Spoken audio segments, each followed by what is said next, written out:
Boa tarde a todos. Estava com algum receio que depois do almoço poderíamos não ter um novo público que estava presente de manhã. Felizmente temos um público que nos alegra e nos incentiva a debater bem. Bom, já não nos parece estranho que o meu nome, entre as minhas qualificações, esteja no poeta. Acho simplesmente estranho que não tenham feito isso com o meu amigo José Eduardo Cunha, o poeta da minha geração. Deviam ter posto aí poeta e bancário. E também não tenham feito isso com o Presidente da República. Deviam ter posto também poeta e Presidente da República. Bom, acho que a poesia, de facto,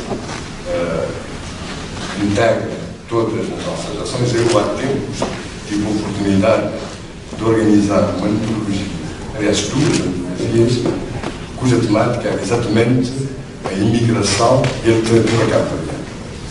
E a minha grande surpresa é o peso que a diáspora tem na literatura cabo-verdiana. Quer dizer, encontrei dezenas de poetas cabo-verdianos de qualidade, dezenas de ficcionistas cabo-verdianos de qualidade, que abordam a problemática da diáspora nas suas variadas vertentes. Não só do ponto de vista de quem ficou, e o clássico é a mãe e a avó, este filho, a lembrar o pai, o imigrante na América, mas São Tomé, Holanda, Portugal, as segundas gerações, como Joaquim Arena, que está aqui presente, Brasil, Dakar, quer dizer, tudo o que foi andanças cabo-verdianas está aqui na nossa poesia e na nossa literatura.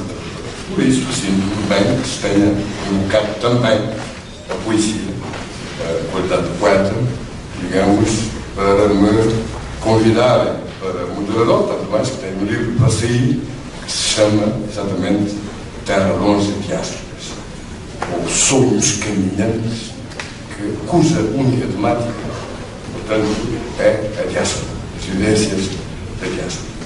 Mas não é só a literatura cabo-verdiana que se ocupa de forma exaustiva da imigração e da diáspora, já que a diáspora faz parte da nossa idiosincrasia, da nossa identidade como povo, da nossa história.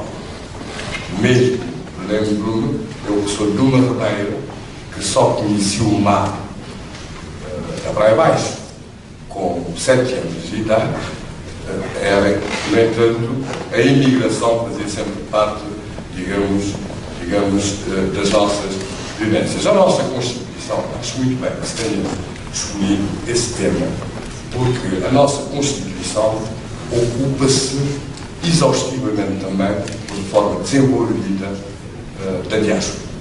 E isso vão ter a oportunidade de ouvir a partir das intervenções dos nossos oradores, que certamente não vão esquecer o papel fundamental que a diáspora tem de desempenhar também nas pelejas políticas em Cabo Verde. Não nos esqueçamos que foi no jornal Alvorada, nos Estados Unidos da América, que Eugênio Tavares lançou o seu grito de autonomia à África, aos africanos. Não nos esqueçamos que foi em Lisboa que os nativistas, vários cabo-verdianos, participaram em movimentações pan-africanistas para o reconhecimento pleno dos seus direitos como cidadãos portugueses. Não nos esqueçamos que grande parte dos partidos políticos cabo-verdianos foram criados na diáspora.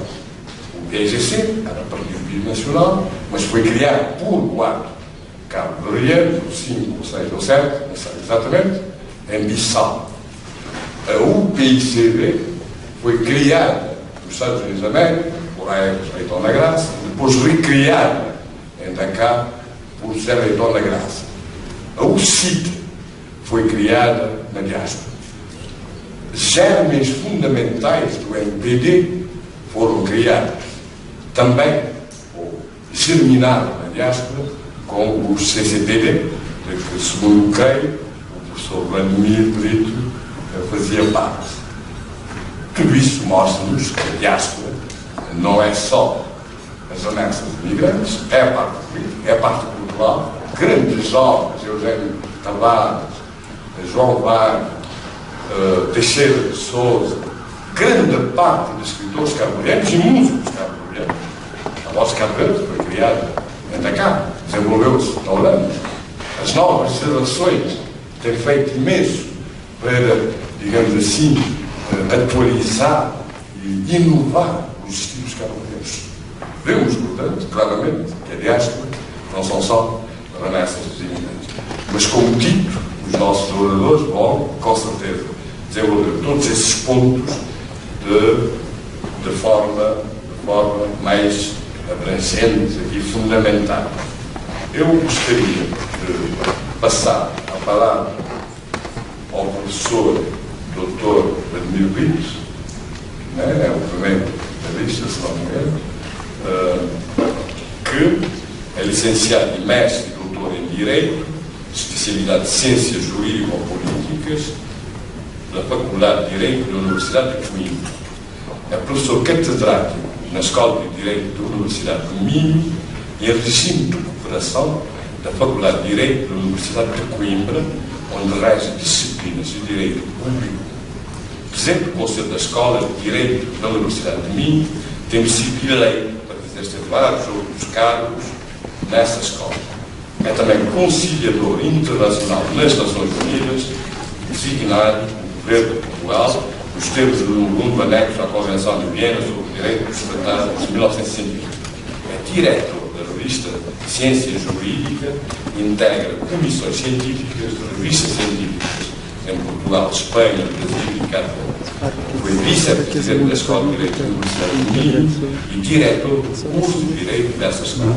Foi presidente do Congresso dos Quadros Cabo-Verdianos da Diáspora, tem vários trabalhos publicados, não está aqui, mas o professor Vladimir Brito é conhecido como o pai da Constituição Cabo-Verdiana.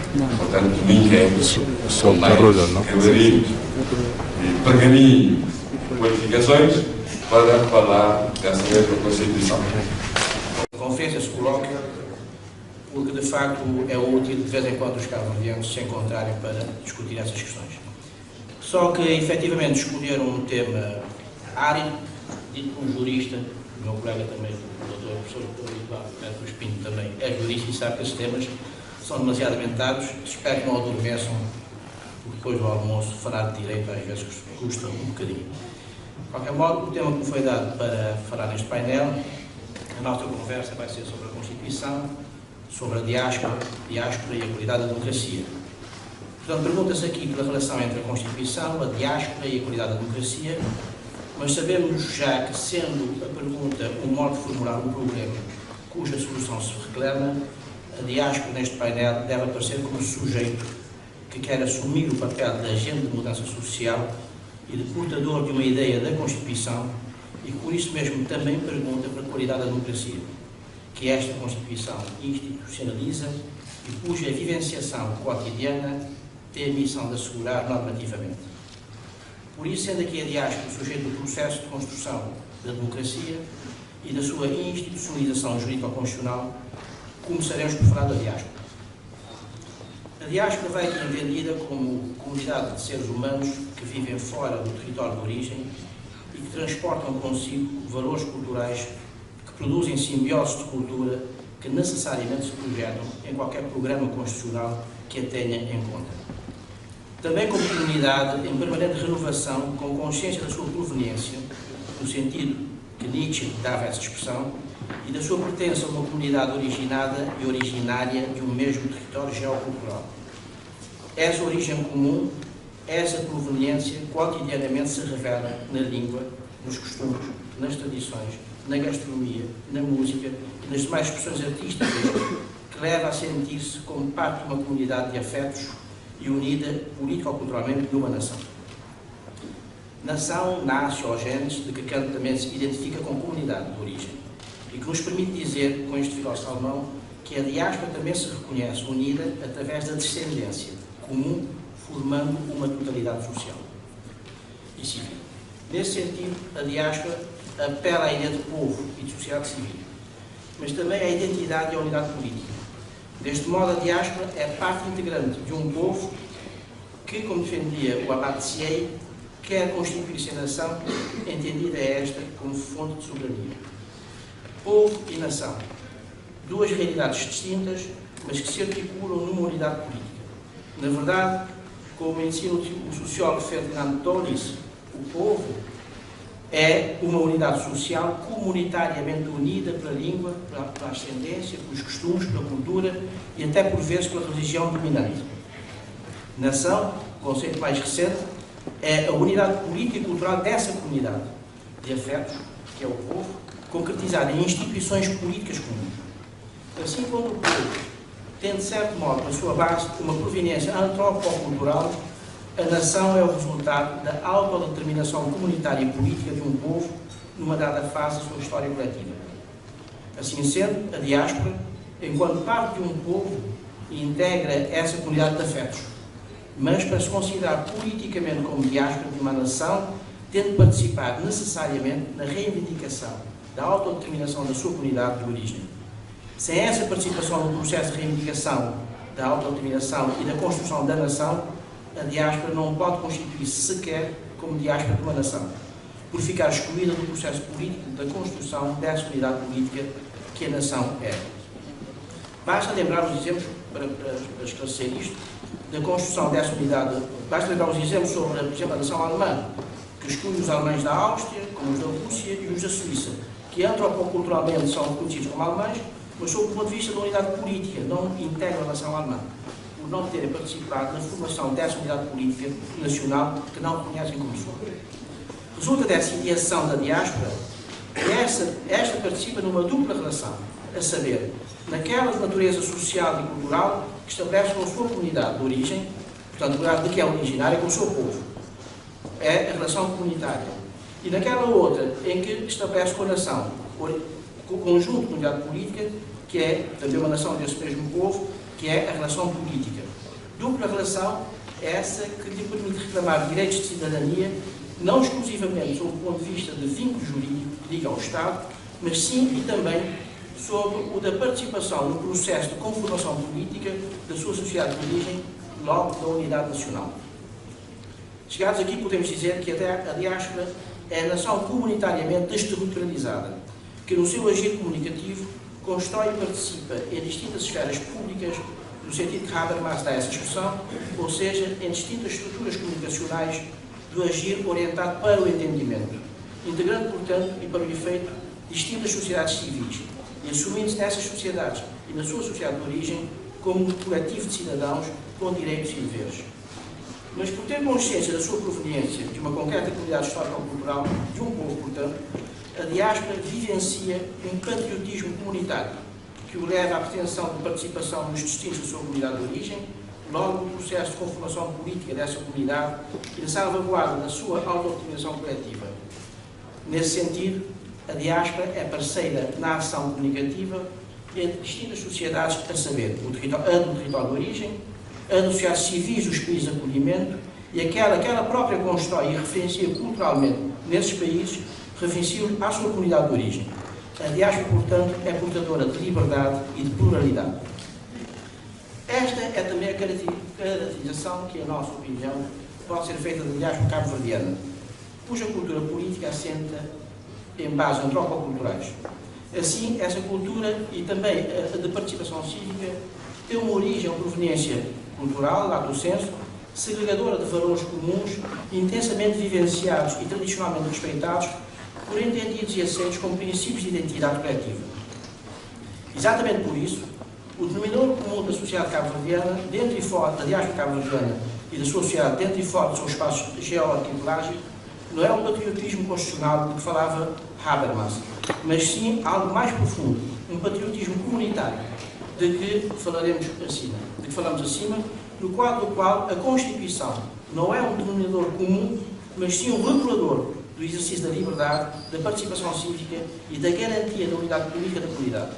Por isso mesmo, a diáspora é portadora do sentido de comunidade e de nação, simultaneamente, e tem consciência da sua pertença a um povo, entendido como unidade nacional comunitária, e a uma nação, entendida como unidade política e cultural, como instituições comuns, e por isso mesmo assume essa forma de patriotismo.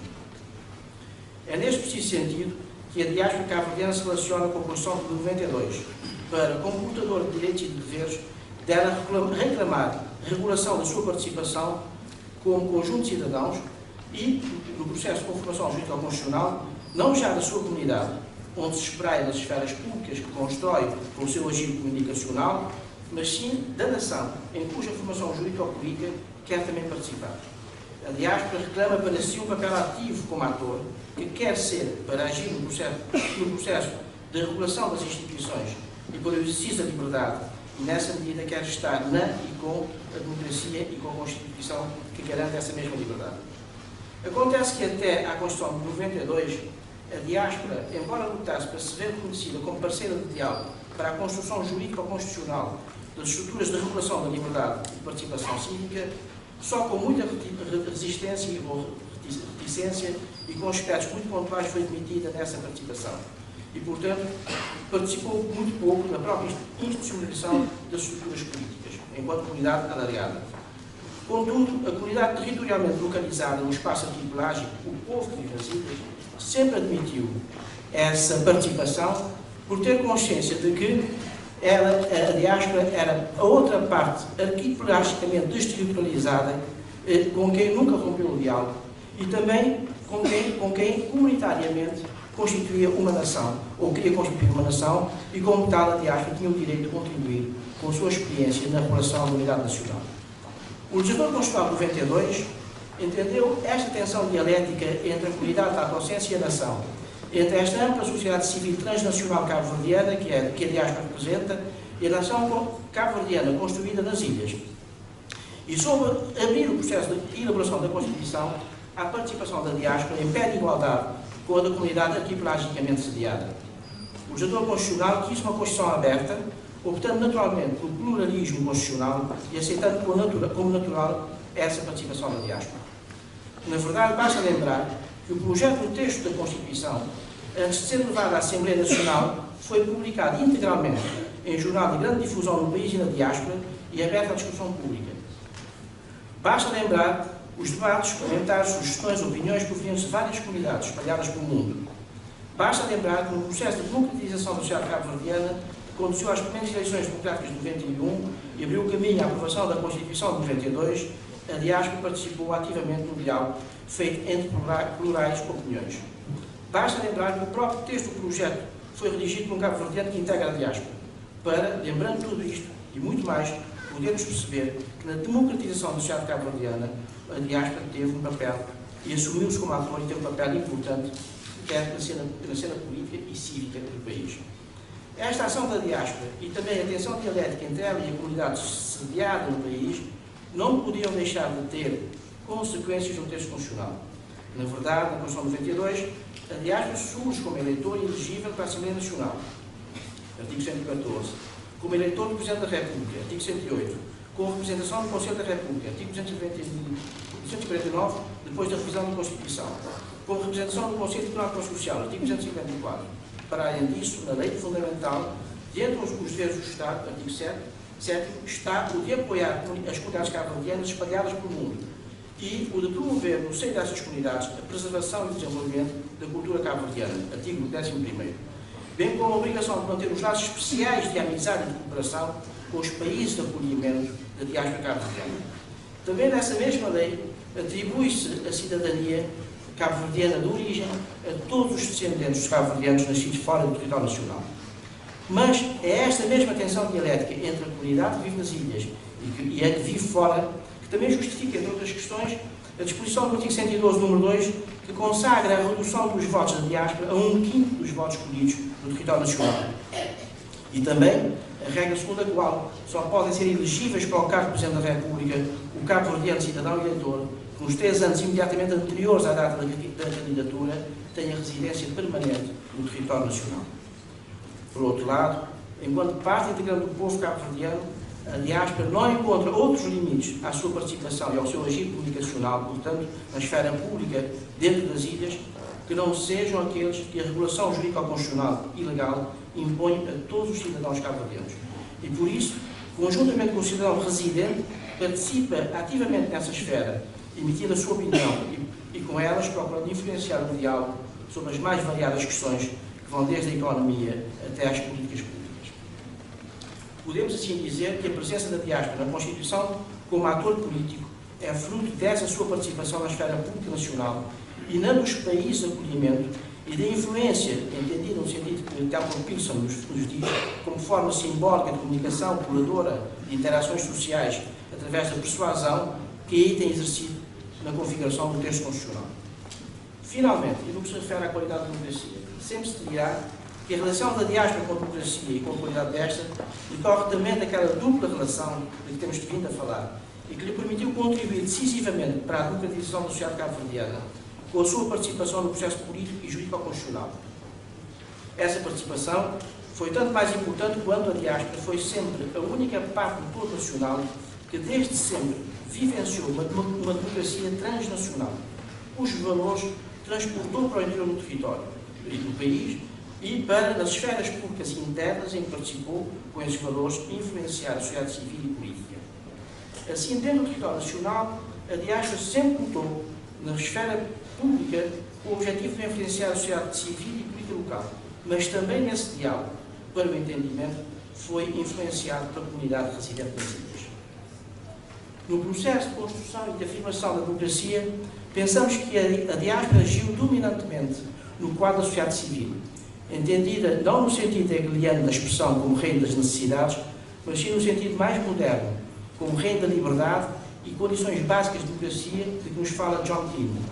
Nesse sentido, a sociedade civil, entendida como um conjunto de movimentos sociais, associações, organizações não estatais livremente constituídas pelas comunidades dentro e fora do país, a tertúlia cabo-verdiana é um desses exemplos, vem exercendo influência fundamental quando reclamam o exercício também dos seus direitos fundamentais da liberdade de reunião, de expressão e de opinião e institucionalizam os discursos, transformando-os em questões de interesse geral para influenciar as estruturas políticas. É como sociedade civil, com as suas variadas esferas públicas no interior e fora do país, que a diáspora se relaciona com o sistema político e participa na democracia, contribuindo para a sua afirmação e promovendo a sua melhoria.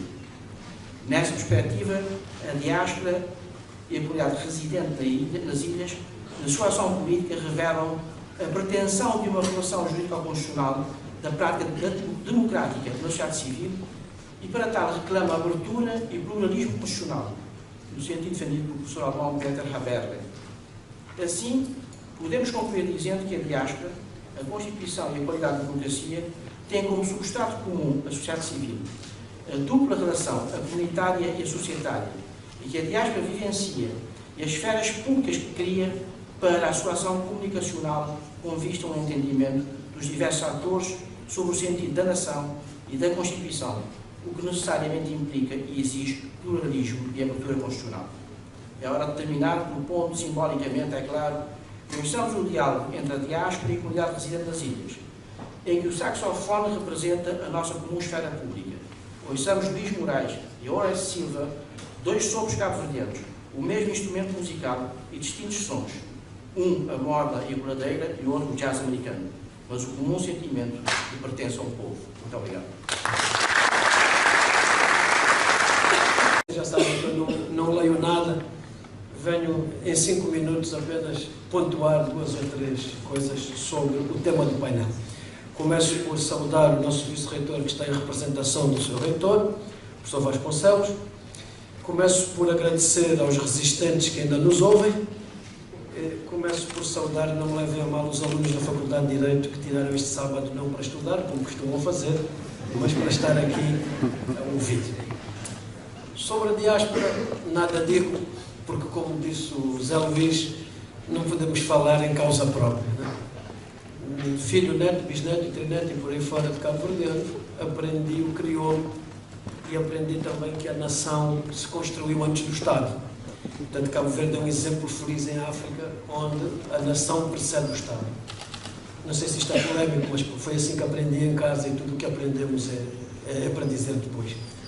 Também os parentes que ficam na terra vão garantindo o laço com o que lá se passa. E sendo assim, não falo deste assunto nem com a experiência de quem lá vive, porque não a tenho, nem como estrangeiro que não sou. Sobre a Constituição, que posso eu dizer ao pé do pai da Constituição? Eu não gosto muito destas paternidades, não sei depois quem é a mãe, mas pelo menos eu ficaria com a ideia de que, ao lado do professor Vladimir, a minha timidez faz com que eu não fale da Constituição. Embora, José Luís, a diáspora é um tema muito forte que se usa no discurso corriqueiro, mas que de facto aponta a diáspora do povo judeu, e é preciso respeitar também esse povo naquilo que é a sua errância pelo mundo. Nós, por facilidade de discurso, falamos de diásporas, mas creio que o termo tem uma conotação forte, que deve ter sido por isso que foi evitada na Constituição. Mas quem melhor do que eu dirá? Eu venho falar, sobretudo, da qualidade da democracia. E, como a qualidade é boa, posso fazê-lo em 2 minutos. Cabo Verde tem instituições que são fortes, tem titulares de cargos políticos que têm um discurso adequado e moderado. Eu não conheço nenhum órgão de comunicação social dominado exclusivamente pelo governo. Os partidos políticos procuram fazer alguma formação. Portanto, eu creio que nos indicadores habituais da qualidade da democracia temos pelo menos a certeza que Cabo Verde tem uma qualidade de democracia garantida, em evolução e talvez bastante melhor do que algumas regiões autónomas aqui de Portugal. Sendo assim, o primeiro ponto da qualidade da democracia está sobretudo na qualidade dos seus políticos. E uma preocupação, olhando para o exemplo português, é a formação nos partidos políticos. Nós sabemos que é dos partidos políticos que sai a elite governativa depois das eleições e, olhando para o caso português, podemos facilmente dizer que também devemos preocupar-nos em Cabo Verde com a formação partidária. Os jovens não podem ir para os partidos políticos apenas a pensar no emprego do futuro, não podem ir colar cartazes e ser fiéis aos que são eleitos para garantirem os seus empregos e uma vida de futuro, devem sobretudo ir por ideais. Os jovens e os jovens que estão na Faculdade de Direito devem sempre ter presente isso. Nós devemos guiar-nos pelas utopias, porque sem utopias não vivemos, e devemos ter ideias e querer discuti-las. Essa é a grande diferença entre a utopia e a ideologia, é querer realizar o sonho. E, portanto, é preciso que o ideal da democracia viva no contraditório das ideias da governação. Sendo assim, se os partidos políticos cabo-verdianos investirem na formação dos seus jovens quadros, temos a certeza que a qualidade da democracia poderá ser ainda melhorada. Finalmente, falar um pouco do futuro. E o futuro vem de 2 aspectos importantes. O primeiro é que há muito tempo que se fala da criação de um Observatório de Direitos Humanos da CPLP. Está ali o representante da CPLP, Sr. Engenheiro. Aproveito para, na presença de Vossa Excelência, pedir mais uma vez para, não sei em que lugar de Cabo Verde chegou a suscitar-se o Tarrafal. Enfim, preservando a memória do sofrimento que lá houve, poderá ser talvez o lugar adequado para Cabo Verde encarnar aquilo que é a comunidade de Estados de língua portuguesa. Quem melhor do que Cabo Verde para fazê-lo? E fixar aí um observatório dos direitos humanos para o mundo, mas sobretudo para a África, onde se fala de coisas importantes, assuntos que a Europa já está a tratar, o combate ao racismo, o combate à discriminação das mulheres, etc., que no continente africano são temas tabus, e nós temos que acabar com isso e fazer também investimento na prevenção do combate ao racismo e à discriminação das mulheres. E, finalmente, Cabo Verde pode, e eu espero que o nosso Carlos Fonseca, que é um dos orgulhos da Faculdade de Direito, uma vez que foi lá docente tantos anos, possa investir um pouco mais num programa de internacionalização do ensino. Eu creio que Cabo Verde ficará a ganhar bastante se conseguirmos um programa tipo Erasmus, onde os estudantes circulam, os professores circulam e o conhecimento anda nas asas dos TACV. Se puder ser assim, se nós pudermos ter essa garantia de que Cabo Verde vai investir num programa internacional, num programa de intercâmbio de conhecimento. Todos sabemos o que se disse no início do programa Erasmus, que era só turismo universitário, que vinham para aqui para a praia, etc. Hoje o programa Erasmus, creio que a experiência também no Estado do Minho, afirmou-se como um grande programa de intercâmbio de conhecimento e de juventude. Eu pedia aqui, desde aqui, se é possível, que Cabo Verde investisse muito nisso, num programa de intercâmbio entre os países da comunidade de língua portuguesa, países africanos, países europeus, sem limites muito precisos. Se me permitem, saudava o Sr. Professor Adriano Moreira, que acabou de entrar. Nós somos companheiros de viagem. O Sr. Professor Adriano Moreira e eu sofremos muitas agruras num aviãozinho que vai para Bragança de vez em quando e que treme imenso lá em cima. Portanto, já várias vezes rezei ao seu lado, Sr. Professor, sem que saiba. E queria terminar dizendo que a aposta no futuro de Cabo Verde é certamente a educação. Como dizia um sociólogo brasileiro, se a educação é cara, experimentem a ignorância. Muito obrigado.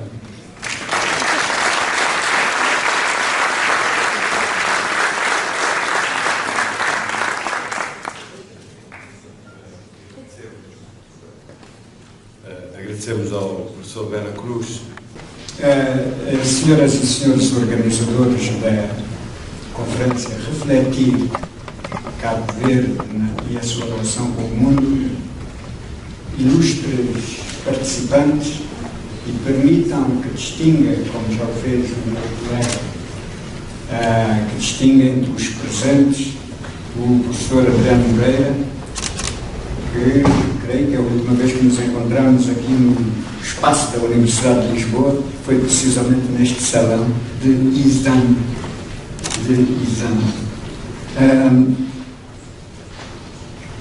Também gostaria de distinguir os caríssimos colegas e amigos e felicitar com admiração e carinho, permitam esta expressão, admiração e carinho, os organizadores deste encontro.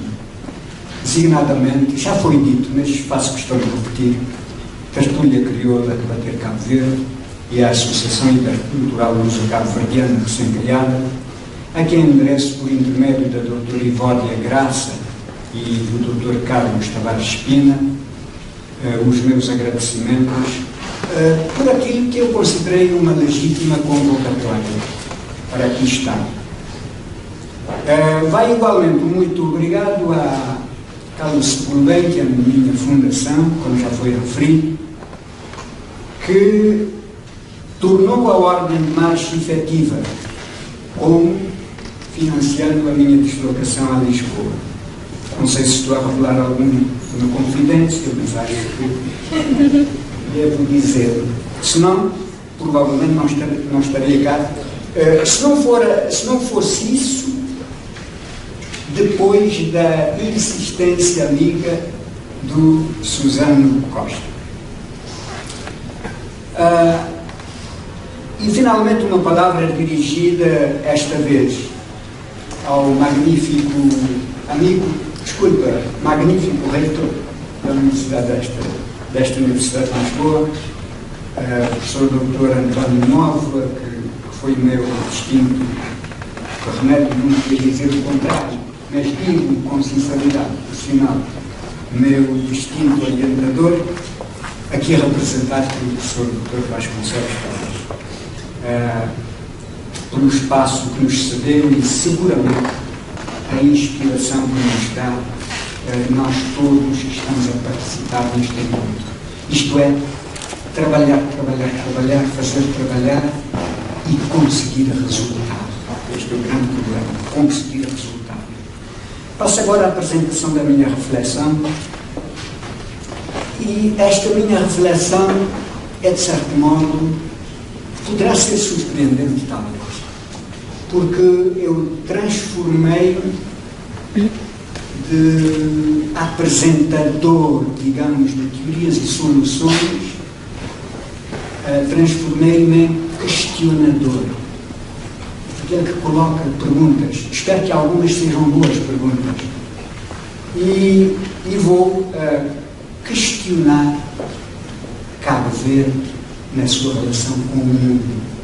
Convido-vos a este exercício de questionar-vos Cabo Verde na sua relação com o mundo. Talvez a situação mude na segunda parte, em função dos intervenientes, em função dos participantes, que poderão dar outra orientação, uma orientação diferente a este mundo. Mas, de qualquer modo, cabe a este grupo multigeracional e muito diverso, cabe ao nosso grupo viabilizar uma discussão sim, mas uma discussão útil. Aí está o ponto. Uma discussão útil do tema Constituição, diáspora e qualidade da democracia no contexto de refletir Cabo Verde na sua relação com o mundo. Depois de ouvir os meus dois distintos patrícios, que além de serem constitucionalistas, estão estreitamente ligados ao processo cabo-verdiano, tentarei contribuir para a clarificação de alguns conceitos utilizados no texto de apresentação da presente conferência e propor algumas ideias, para alimentar o debate sobre o papel e o estado da Constituição, da diáspora e da qualidade da democracia na projeção de Cabo Verde no mundo. Para quê? Para elevar o nível de vida, o nível de bem-estar do povo cabo-verdiano, viva ele onde viver. Alguns conceitos a clarificar muito rapidamente e prometo que me vou limitar aos 15 minutos atribuídos. A saída de Cabo Verde da lista dos países menos avançados para a categoria de países em desenvolvimento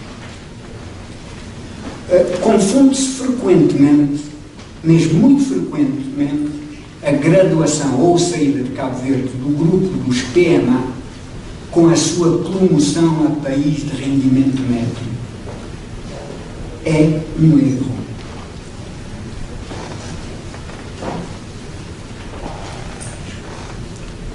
É um erro porque pode haver coincidências, e existem algumas, entre país de desenvolvimento de rendimento médio e país graduado da lista dos PMA, mas estas coincidências não legitimam a comparação, porque as classificações são feitas por organismos diferentes, mas com distintos critérios e finalidades. Países menos avançados é uma categoria da Organização das Nações Unidas e país de rendimento médio é uma categoria do sistema Bretton Woods, nomeadamente do Banco Mundial e do Fundo Monetário Internacional. E Cabo Verde é país de rendimento médio, segundo essas instituições, desde a década de 80. Portanto, não é novidade. Ainda sobre este assunto, convém não esquecer que Cabo Verde passou no exame de 2 dos 3 critérios considerados pelo Sistema das Nações Unidas. Na verdade, provou ter ultrapassado a barreira dos PMA em matéria de rendimento por pessoa e formação de capital humano. E não é muito, e não é pouco, digo. Mas ainda não conseguiu. Cabo Verde ainda não conseguiu resolver o magno problema da vulnerabilidade económica. Isto significa que no curso para o desenvolvimento autossustentado, durável, falta uma disciplina fundamental, ou seja, a maturação da economia. O painel 3, Cabo Verde na encruzilhada entre a África, a Europa e as Américas, também merece um comentário breve. Sem deixar de ser verdadeira, a formulação não parece suscetível de alimentar o equívoco de Cabo Verde não estar em África, na Europa, nem na América, mas alguns na encruzilhada entre essas regiões. Ora bem, porque o nosso tema é Constituição, diáspora e qualidade da democracia, A Constituição da República de 1992, aqui referida por meu pai,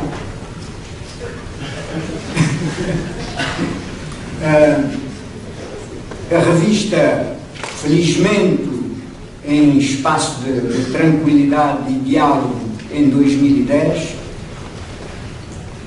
pelo menos por consenso de todos os partidos representados no Parlamento, absorveu a realidade geográfica, histórica e identitária da nação cabo-verdiana na perspectiva da unidade na diversidade, afirmando no número 7 do artigo 11º, Relações Internacionais, nomeadamente que, cito, o Estado de Cabo Verde empenha-se no reforço da identidade, da unidade e da integração africanas e no fortalecimento das ações de cooperação a favor do desenvolvimento, da democracia, do progresso e do bem-estar dos povos, do respeito dos direitos humanos, da paz e da justiça.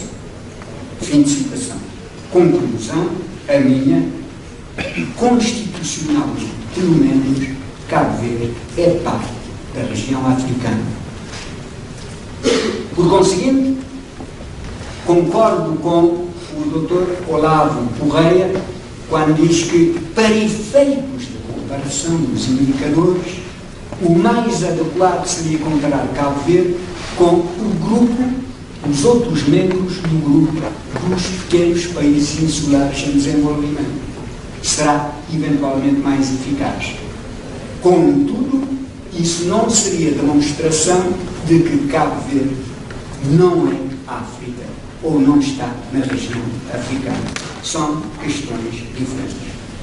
Julgo que este posicionamento político democraticamente constitucionalizado é compatível com as nossas singularidades, o reforço da autoestima coletiva, o incremento das relações com as Américas, a Ásia, a Europa e a Oceania, enfim, com a gestão eficiente do potencial estratégico considerado em mudança constante.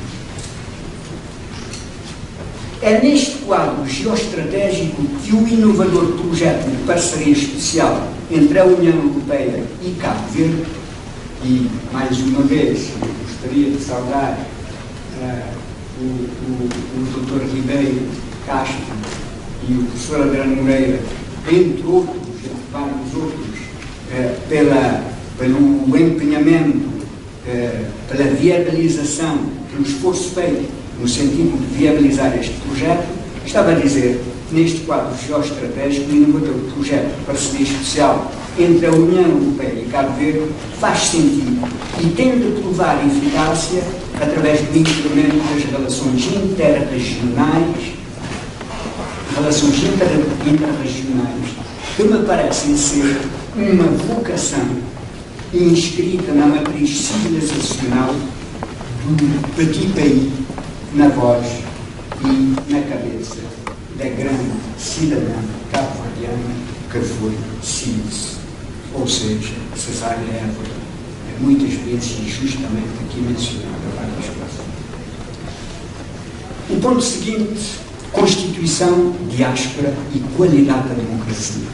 Em busca de progresso através da reflexão, como é sugerido pelos organizadores deste encontro, eu gostaria de propor para debate os seguintes aspectos destes temas que são densos, complexos e oportunos, alguns dos quais, e nomeadamente a Constituição e diáspora, brilhantemente apresentados a tocar pelo professor Vladimir.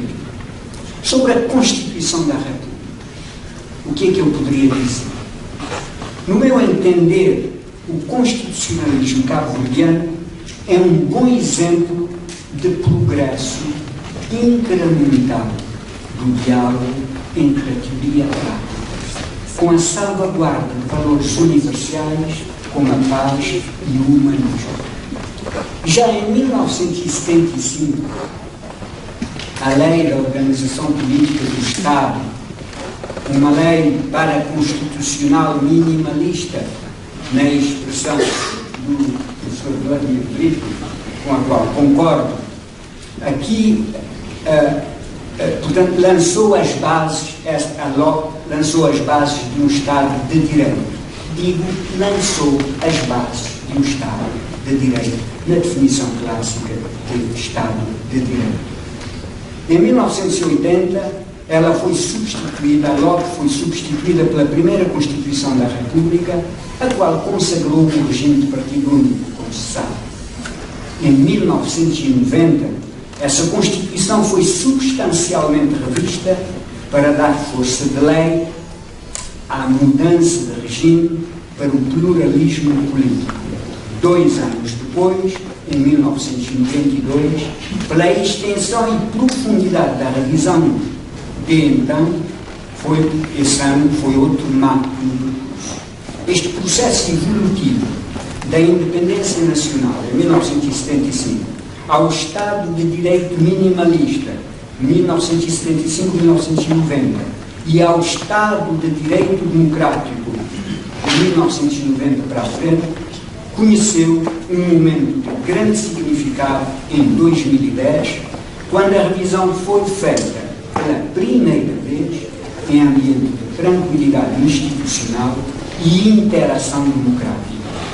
Isto tudo é, sem dúvidas, um ganho importante e necessário, mas não suficiente. Provavelmente alguns concordarão comigo, pois uma carta magna não é, nem pode ser, vista como um fim em si mesma, por boas que sejam as intenções nela escritas e belas as palavras que a configuram. Torná-la efetiva, materializá-la, será sempre um enorme desafio, um longo caminho a percorrer. Dito isto, sobre o constitucionalismo cabo-verdiano, junto 3 questões para eventual debate. A primeira, temos uma Constituição que me parece boa e moderna. Contudo, ela é extensa e detalhada, exigindo um enorme esforço pedagógico e de difusão.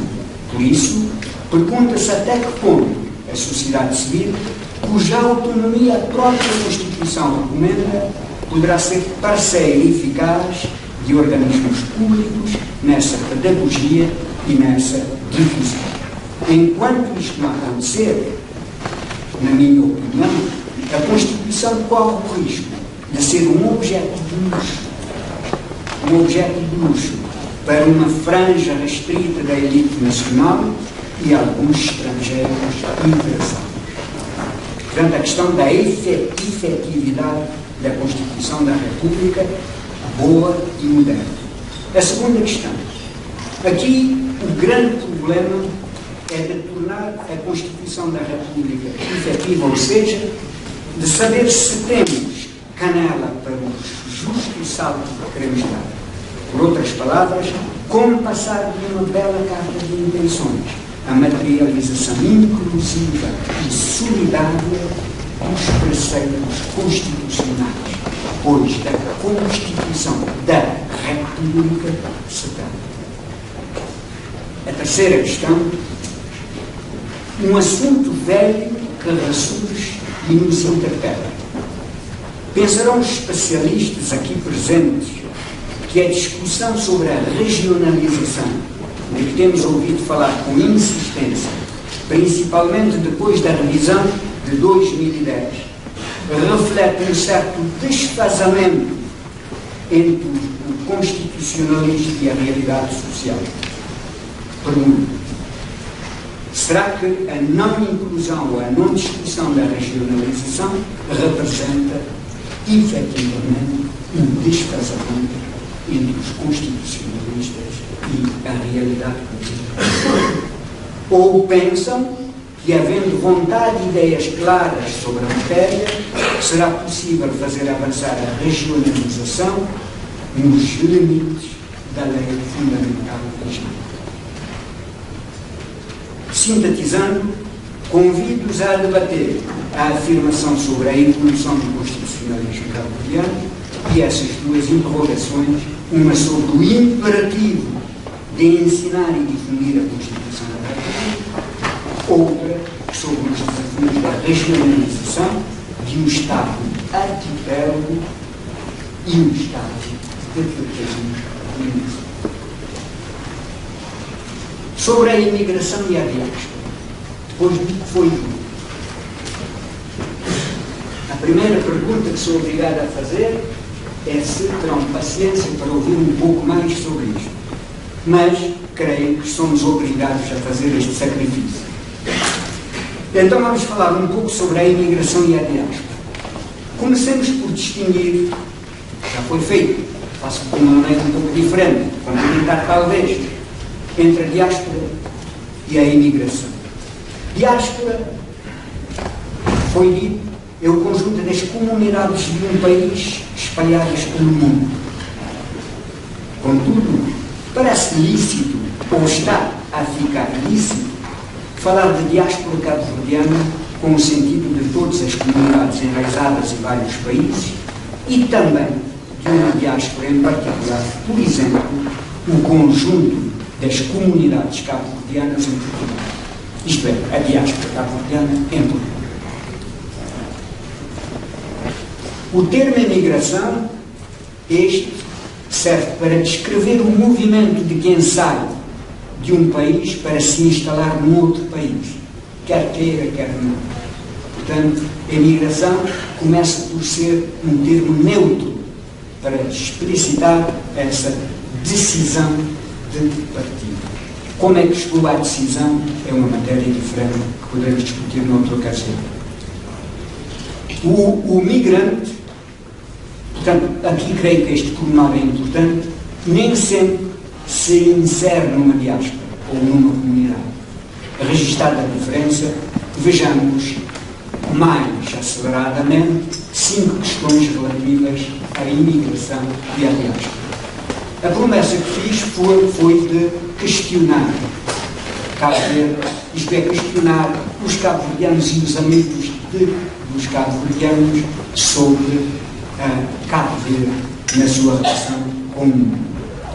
A primeira destas questões, a imigração económica foi sempre forçada ao longo da nossa história, transformou-se num fator de sobrevivência nacional e tende a afirmar-se como motor de desenvolvimento material e imaterial. Deu origem a várias comunidades cabo-verdianas no mundo que hoje formam, em termos relativos, convenhamos, um enorme diáspora. Contudo, e ao contrário do senso comum, o movimento migratório não para, nem sequer diminui com a simples melhoria das condições de vida no país de origem. Em geral, o perfil do imigrante e a motivação para emigrar é que muda. Eu digo isto porque há a ilusão de que melhorando e chegando a país de desenvolvimento médio ou rendimento médio, a imigração pode diminuir até deixar de existir. A experiência prova que não é verdade. Uma conclusão do que aqui se afirma é que Cabo Verde continua sendo um país de imigração enquanto se transforma, pouco a pouco, num país de imigração. Condição também ela geradora de complexas mudanças. A segunda conclusão é que devemos preparar-nos para um tipo de imigração mais exigente e mais competitiva, o que significa, por sua vez, que devemos ter maiores cuidados na formação do capital humano e redobrada atenção ao ensino das ciências, das tecnologias e das línguas internacionais. A segunda questão, a imigração de trânsito ou permanente, que já ronda uns 4% da população de Cabo Verde, é uma consequência direta da necessidade de fintar políticas de mão de obra da Europa, dos Estados Unidos da América, do Canadá, da Austrália e outras regiões do mundo industrializado, que optaram pela construção de fortalezas com maiores ou menores fissuras. Isto significa, sendo o fluxo migratório determinado por forças que fogem ao nosso controle, devemos ter uma máxima prudência na avaliação e aprovação de propostas que, parecendo de nosso exclusivo interesse, podem ser essencialmente contra as dinâmicas de imigração regional e até a própria globalização. Obrigado.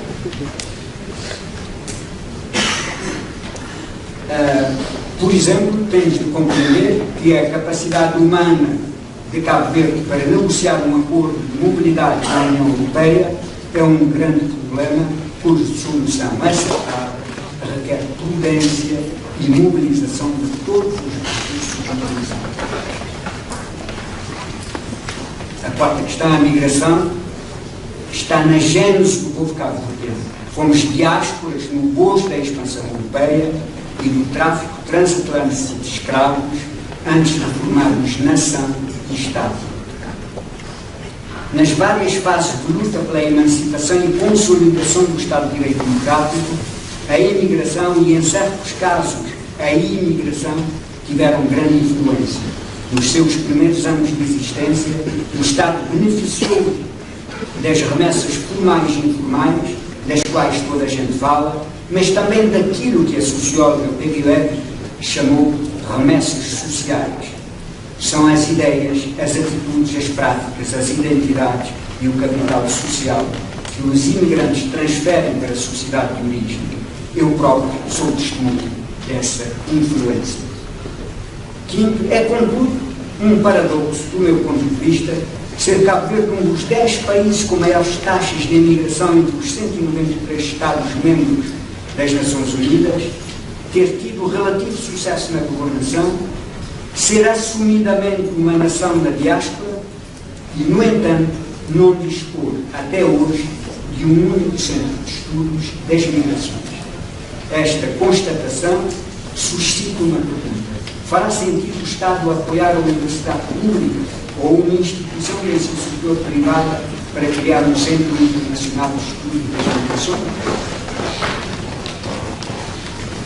Passo, por fim, a qualidade da democracia. Não existindo em Cabo Verde um barômetro especificamente concebido e tecnicamente equipado para medir a qualidade da democracia e fornecer informação sistemática sobre a sua evolução, tem de me socorrer de critérios arbitrários para sustentar a minha opinião sobre o assunto. De todo modo, creio que esta ousadia, atravessada pela vossa crítica, poderá compensar. Vejamos as seguintes questões como indicadores do estado de saúde da nossa democracia. Continuo castigando. Cultura e Constituição, cultura da Constituição e da lei. O Estado de Direito encontra-se consolidado e o Estado de Direito Democrático está em construção. Esta percepção de uma democracia mínima e que avança para um patamar de qualidade mais alto tem sido confirmada através de inquéritos e sondagens. Em geral, observatórios internacionais confirmam esta constatação. A alternância no exercício do poder político, outro indicador. Desde 1991, a alternância na governação do país tem acontecido com normalidade, segundo os resultados de eleições competitivas nos termos da Constituição e da lei. Portanto, nenhum problema particular neste caso. Em terceiro indicador, responsabilidade política, ou responsabilização política, ou acânto.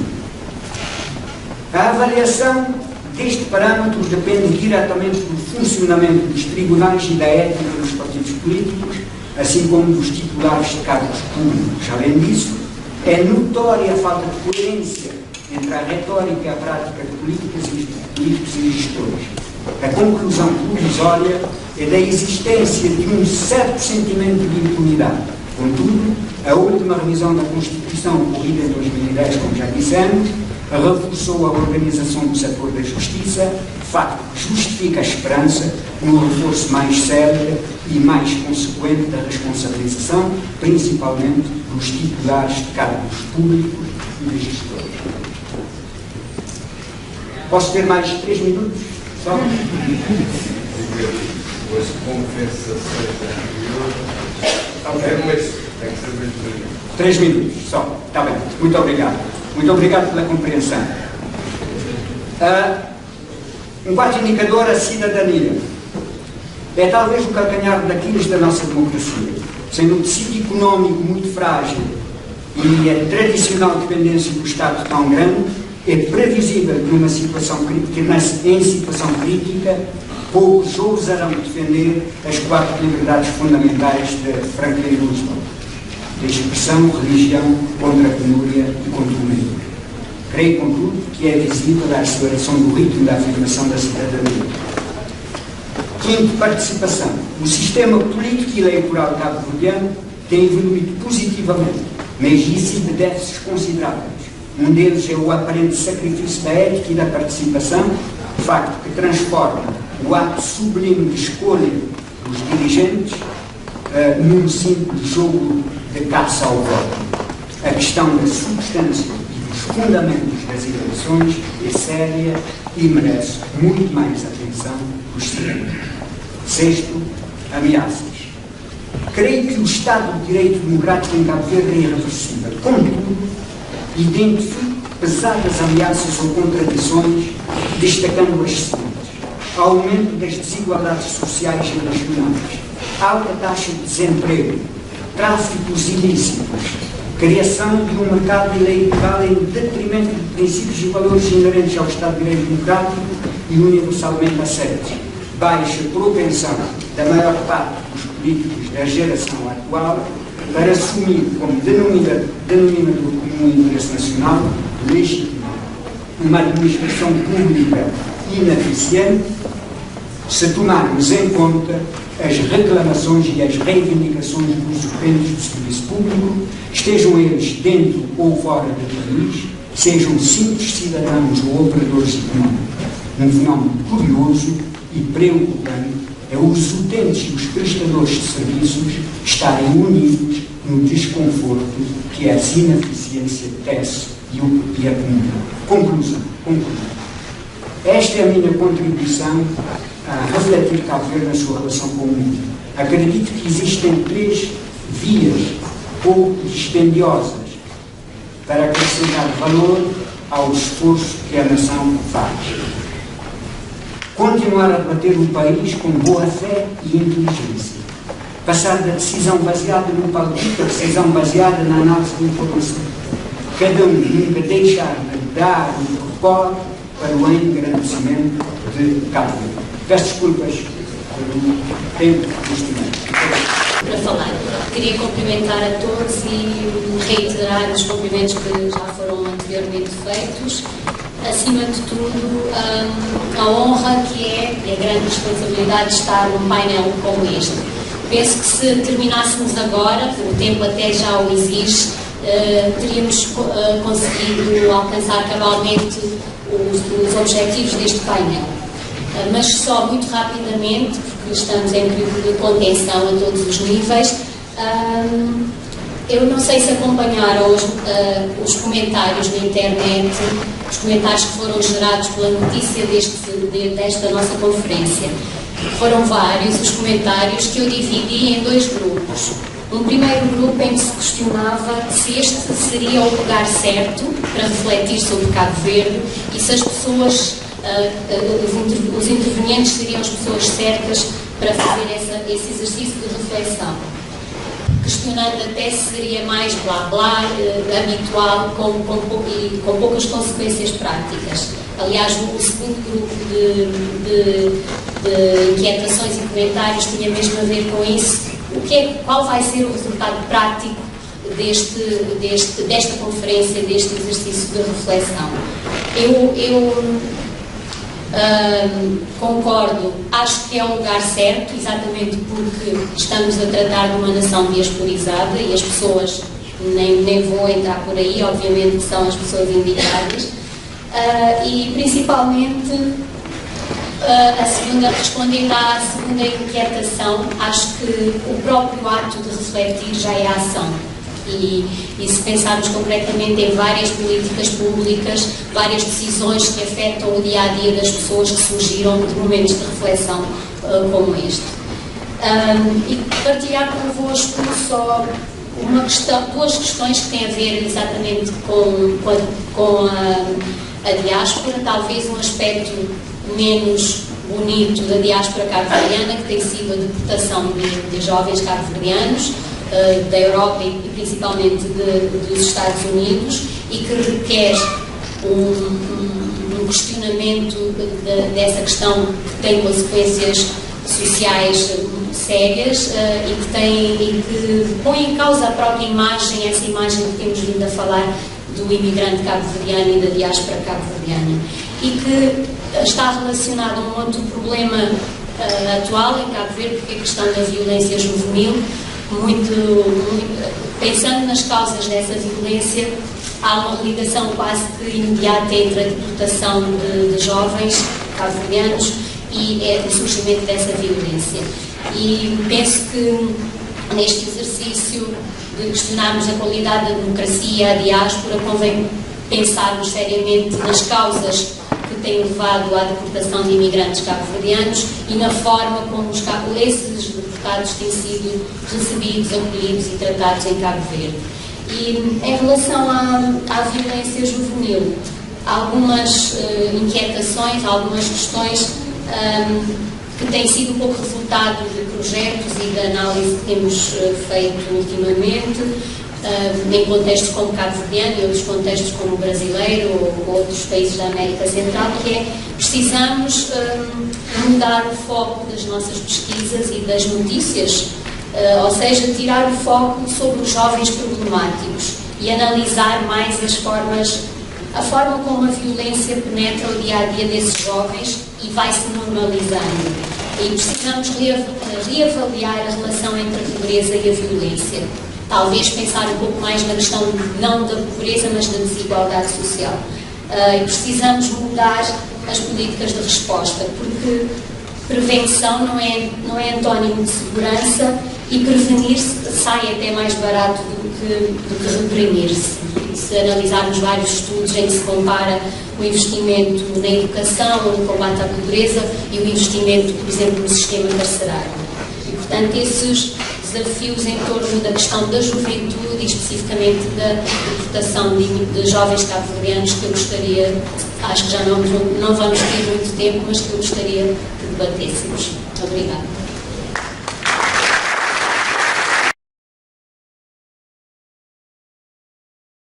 Passamos, portanto, ao debate.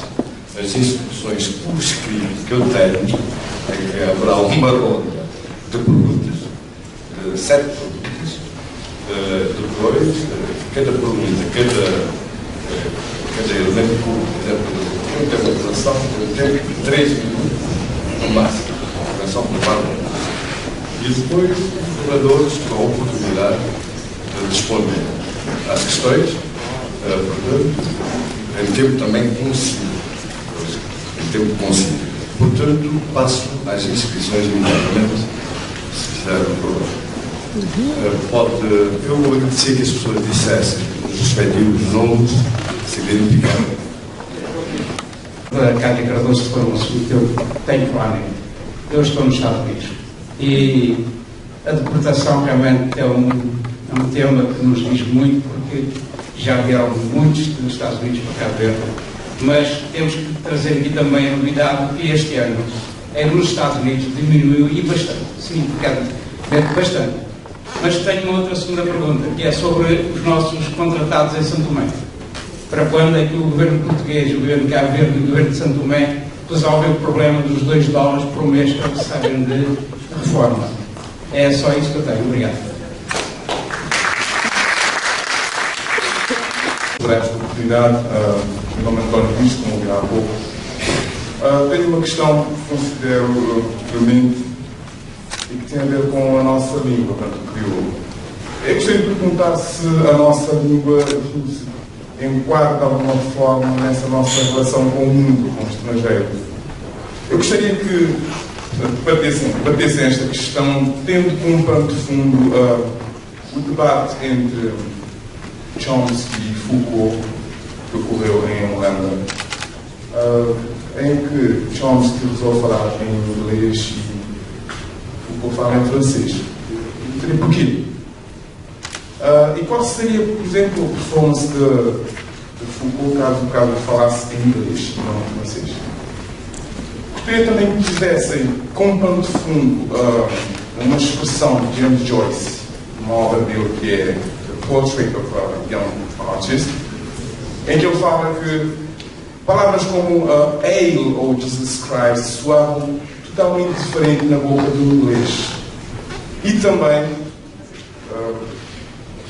a última decisão, não é, de Timor-Leste em dar um outro papel à língua nativa por sua trajetória no país.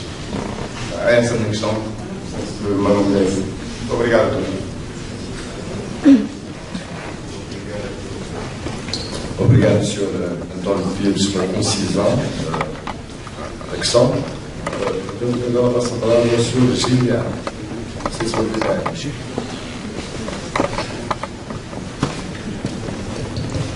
Boa tarde. Vai a pergunta direcionada para o professor Eduardo e o professor também Cursinho Tolentino.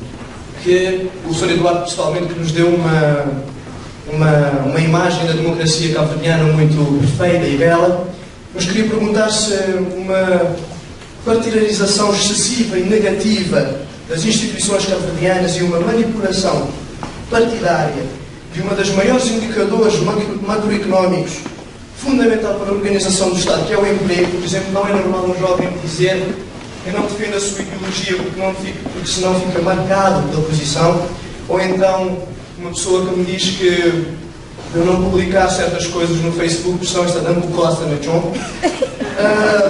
Então, será que é uma democracia perfeita e bela, ou uma cultura de medo e covardia que Pedro Rosa Mendes, na sua última crónica radiofónica, define como estacadadinho para guardar o trabalhinho?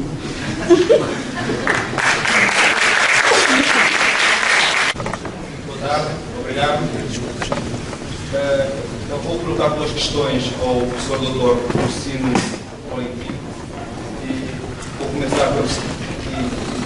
Todos nós sabemos que Cabo Verde é um país global e como um país global que é, e se pretendermos sermos mais ambiciosos, e penso que devemos começar a comparar Cabo Verde e a nivelar o possível. E face à situação económica, financeira e social mundial, particularmente na Europa, o que pensa ou o que acha que Cabo Verde deve desenvolver de modo a garantir a maturidade económica a curto, médio ou a longo prazo, conforme o Sr. Professor mencionou há instantes. E a outra questão é a seguinte: um dos principais fatores que contribuem para o desinteresse das pessoas, inclusive da camada juvenil, pela política, é também, e também para o fracasso do governo, é a tendência destes apenas pensar em interesses eleitorais ou egoístas. Como pensa que devemos reverter esta situação? Obrigado. Boa tarde. Antes de mais, quero parabenizar as substitutas pela manifestação de uma sociedade civil ativa, participativa. Também queria cumprimentar a lista de mesa, em especial a professora Vera Bush pela sua palavra, também ao doutor Cursinho Tolentino pelo seu combate por Cabo Verde, desde sempre. A questão que eu coloco é a seguinte: o professor Doutor Brito disse que a Constituição cabo-verdiana também foi pensada para a diáspora. Mas não será que faltam parceiros para tornar executíveis essas medidas? Porque nós vemos nós temos pessoas cabo-verdianas aqui em Portugal que têm se grave, têm vencido, a mesa é exemplo disso, mas como um todo tem falhado. A nossa comunidade, muitas vezes, existem tentativas de tentar criar um polo ativo, mas muitas vezes são orientados politicamente, ou seja, são desfasados em relação à sociedade civil como um todo. Mas nesse aspecto, porque havendo uma sociedade civil ativa, será bom não só para Cabo Verde, mas também para Portugal, para onde estão inseridos os nossos cabo-verdianos. Muito obrigado.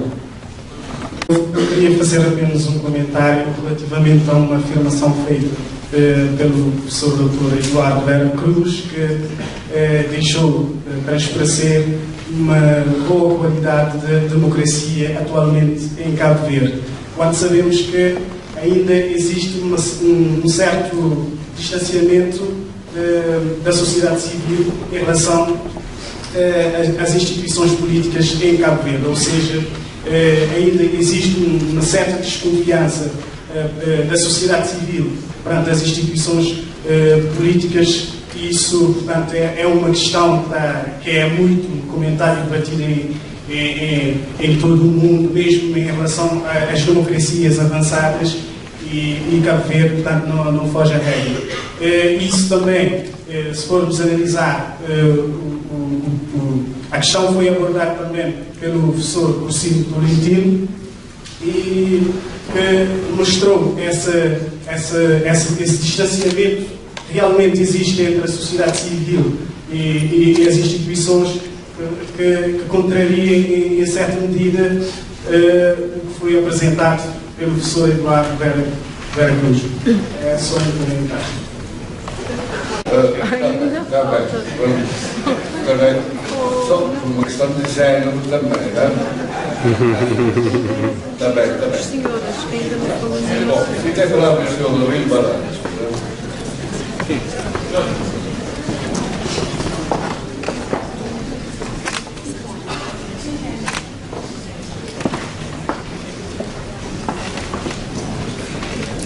Muito boa tarde a todos, principalmente à mesa, e felicito pela organização deste evento, coisa que deve acontecer com mais frequência. Ora bem, eu cheguei um pouco atrasado, não vi de tudo, mas um pouco que eu vi, não ouvi falar-se sobre a segurança em Cabo Verde, que é a coisa que mais se preocupa de todos os cabo-verdianos. Era muito raro ouvir-se fulano matou fulano em Cabo Verde. Não tenho pouca idade para isso. Hoje é frequente ir à internet e ver o fulano foi morto no tal sítio, o fulano foi assaltado, o fulano foi esfaqueado. O que é que está a passar em Cabo Verde? Cabo Verde é uma terra das terras mais pacíficas do mundo.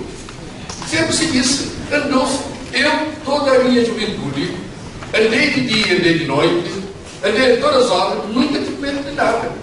Falava-se era de finado. Mas isso fosse mais fácil. Direito de segurança não. Em Cabo Verde temos. As pessoas estão aqui com medo de ir à sua própria terra. Eu já falei com muitas pessoas, algumas das quais até querem investir em Cabo Verde. E ter sempre de investir em Cabo Verde com essa total segurança que há. A segurança é a principal coisa que há no país. No país não há segurança. Qual é a garantia que tem? Pode ter todo o dinheiro, pode ter toda a riqueza do mundo, pode ter petróleo. Se não tiver segurança, não tem nada. Porque a garantia das pessoas está na segurança. Em primeiro lugar, tem isso. Eu sou deputada independente no Parlamento. Fui eleita para a região de Santiago do Sul pela lista do MPD. Estou de passagem por Lisboa, conheço muito mal Lisboa e estou a caminho do Rio para participar na Conferência Mundial sobre o Rio mais 20. E não é da minha intenção vir cá, até porque não estava de plano, eu estou já de saída de Lisboa, mas uma parente me convidou para vir até aqui. Eu disse, bom, será sempre um prazer ver cabo-verdianos, sobretudo a imigração que tem sido a força de Cabo Verde e que tem dado a mão com cerca de 10% do PIB, é resultado da imigração. Mas é mais para deixar uma mensagem, porque não temos tempo para falar, se eu tivesse, gostaria imenso de falar. E dizer que a imigração deixa falta a Cabo Verde. A imigração que está na diáspora deixa falta a Cabo Verde. É preciso que os conhecimentos da nossa imigração sejam trazidos para Cabo Verde para ajudarmos. Estamos mal. Acreditem, nós estamos mal. Há muita coisa boa, mas as coisas tendem a piorar. Há muita coisa que deve ser mexida e está atrasada. Isso pressupõe o surgimento de uma nova geração de políticos. Uma nova geração de gente de referência, de gente que sirva de exemplo e que ponha Cabo Verde à frente de tudo mais. Falou-se aqui, e não vou perder muito tempo com isso, da diferenciação social grande que existe em Cabo Verde. Em poucos anos nós temos gente muito, muito, muito rica. E temos gente a passar mal. E temos muita gente a sofrer. E muita coisa que vem para a imigração não corresponde à realidade cabo-verdiana. E veio mais vezes a Cabo Verde. Muito obrigada. A palavra, que é a doutora Luísa Ribeiro, que foi as primeiras mulheres a escrever no boletim Cabo Verde. É uma honra ouvi-la, mesmo não permitindo ultrapassar os 3 minutos. cabo-verdiano, mais nada. E para apoiar algumas palavras ditas pelo meu amigo Dr. Possível. Uma delas é o desfazamento entre as palavras belas, segundo a opinião dele, da nossa Constituição e a realidade vivida. Essa é uma questão. Outra questão é o afastamento da classe política relativamente à classe civil, com todos os problemas que daí vêm. Outra questão é que, para mim, a alternância de poder é muito importante, mas que ela se faça em modos éticos. Não é qualquer votação que satisfaz aos interesses daquilo que nós chamamos de democracia. Democracia que eu penso em talvez estar em construção, mas que de a certa altura, quando um dos países do mundo atravessa alguns riscos. Riscos estes que podem conduzir até uma ideia de supremacia das classes dominantes no Parlamento. Não tenho mais tempo, fico por aqui e agradeço. Obrigada.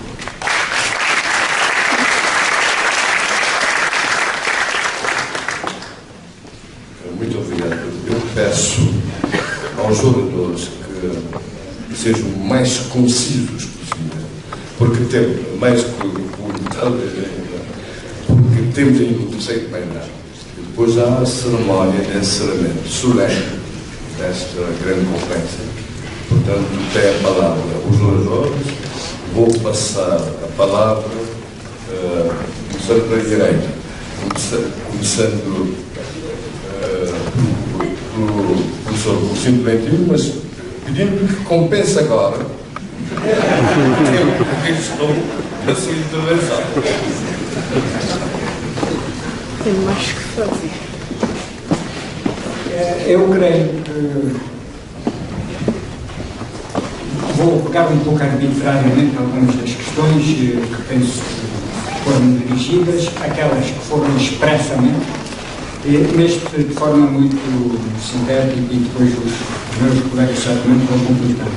A primeira questão diz respeito à deportação e à situação em São Tomé e Príncipe. É mais uma pergunta dirigida aos governos, aos parlamentares, do que a académicos ou conferencistas. Mas, de qualquer maneira, o que eu posso dizer é que temos a tendência, creio que é uma tendência humana, de escolher aquilo que nos é favorável. E quando falamos, por exemplo, da imigração ou das diásporas, sacamos os elementos positivos que nos servem, nos ajudam, e deixamos e esquecemos os elementos negativos. Ora, efetivamente, quando nós falamos das remessas sociais, nós estamos a falar de atitudes, de comportamentos, de ideias, de inovações, etc., do capital humano. E no meio disso tudo, nós encontramos, nós estamos a aprender também coisas muito más, muito feias. E temos, por exemplo, esta aberração internacional, que é de deportar para Ninhures pessoas, às vezes, nascidas naquele país, julgadas, que nunca conheceram outra terra e que são mandadas para a terra dos seus ascendentes. Nós vivemos esta questão em um dos aspectos negativos, digamos assim, da nossa relação com o mundo, de que não se fala muito, e ainda bem que o Joaquim Pérez traz esta questão. Em Cabo Verde, isto tem tido muita relação com as capacidades da nossa sociedade de integração, portanto, viabilizar a integração em programas de desenvolvimento inclusivo solidário, mas temos estas lacunas que procurei mencionar, como disse o nosso colega, que procurei integrar, enfim, neste questionamento. Temos muito que fazer, falta muito que fazer, mas espero que encontre membros do governo e parlamentares que respondam com mais clareza a esta questão. Relativamente a São Tomé, é um pouco, encontraremos a minha parte da resposta naquela reflexão sobre aquilo que temos feito de bom, de belo, por exemplo, no processo constitucionalista cabo-verdiano, e no tipo de Constituição que temos hoje em dia, quer no aspecto técnico, quer no aspecto do método, quer através do método, como foi adquirida, como foi concebida a aprovação. Mas depois continuamos a ter um desfazamento muito grande entre aquilo que prometemos para o futuro indefinido e aquilo que é a nossa capacidade real de cumprir. Por exemplo, a São Tomé e Príncipe tem sido muitas vezes, e no entanto, dificilmente tem escolhido resolver problemas concretos. O governo vai ver uma situação extremamente complicada, que é aquela que se exige muitas vezes menos Estado e outras vezes mais Estado. Ora, o Estado devia ser facilitador para a resolução de problemas deste tipo, quer no plano internacional, quer interno, mas ainda, e eu não tenho nenhuma resposta para esta questão, só estou a dizer que tem razão de ser. O António Pires pergunta, coloca a questão da língua de uma maneira muito fundamentada, muito brilhante, mas depois eu pergunto uma coisa. E desculpa que às vezes é uma espécie de mania de falar claro e de ser direto. Se cada um de nós estivesse aqui a falar a sua língua de origem, materna, de origem, se calhar não conseguíamos entender-nos nisto. Isto por um lado. Isto é um argumento muito fácil, muito visível, para suportar o que eu vou dizer a seguir. A língua portuguesa e a língua cabo-verdiana, não é o crioulo, porque o crioulo, podemos continuar a chamar crioulo, com o sentido de cabo-verdiano, mas é preciso ver também que crioulo é um fenómeno muito mais largo, muito mais amplo do que cabo-verdiano. Quando falamos de criolidade, estamos a falar de uma criolidade cabo-verdiana, de cabo-verdianidade. Ora, temos a língua portuguesa nos pertence, a língua materna, que é a língua cabo-verdiana, nos pertence, e mais, não é só porque nos pertencem, precisamos de ambas. Utilizamos a língua portuguesa para a comunicação sistematizada, agora, já, como língua internacional, e utilizamos, e temos o dever de, como a própria Constituição nos manda, fazer tudo para desenvolver a língua cabo-verdiana e pô-la a níveis sucessivos, cada vez mais altos, para desempenhar outras funções. Mas não tínhamos problemas na utilização de uma língua ou outra, conforme as circunstâncias e visando a utilidade. Continuando nós a bater para a igualdade de facto e de direito entre as duas línguas.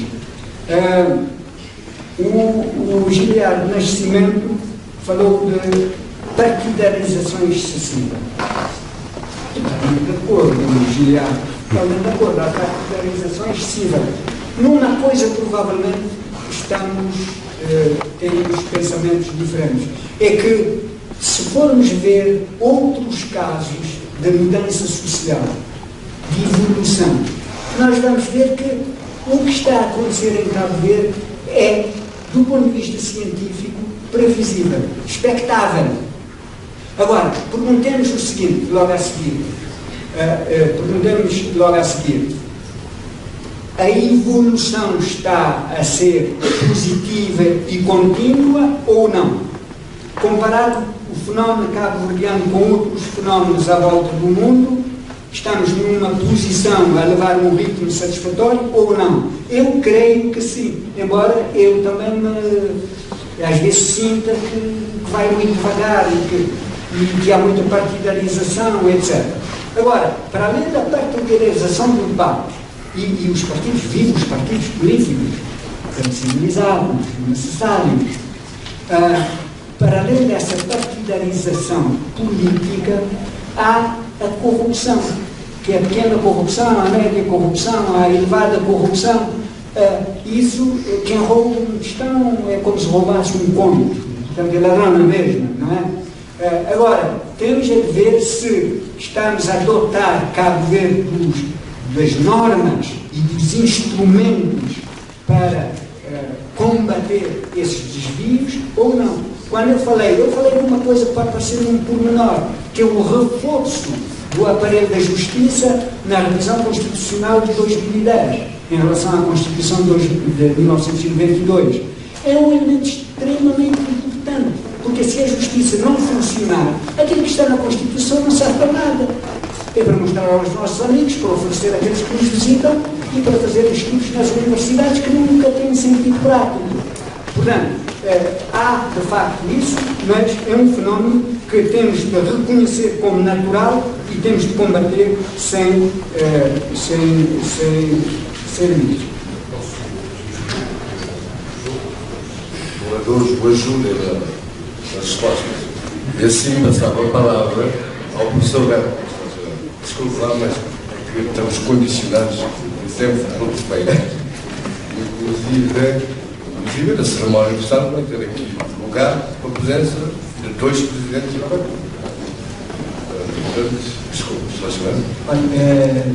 Cedo, evidentemente, para facilitar. Agora, o argumento não cola, porque há perguntas que a gente tem de responder. Depois podemos voltar a questão.